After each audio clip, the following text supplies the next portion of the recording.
आज safe drive save लाइफको निम्ति गोरुबथान पुलिसको तत्वावधानमा एक र्याली निकालिएको थियो। बाटोमा हुने वाहन दुर्घटनाको अधिकांश मूल कारण द्रुत गति नै हुने गर्दछ।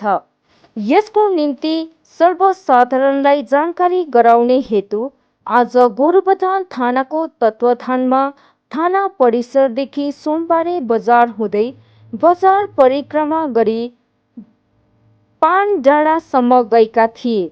ठुला ठुला ब्यानर प्लाइकार्ड बोकेर गोरुबथान थानाका कर्मचारी, मस्कट एकाडेमीका विद्यार्थीगणहरूसित थाना प्रभारी सौरभ घोषको विशेष उपस्थिति रहेको थियो।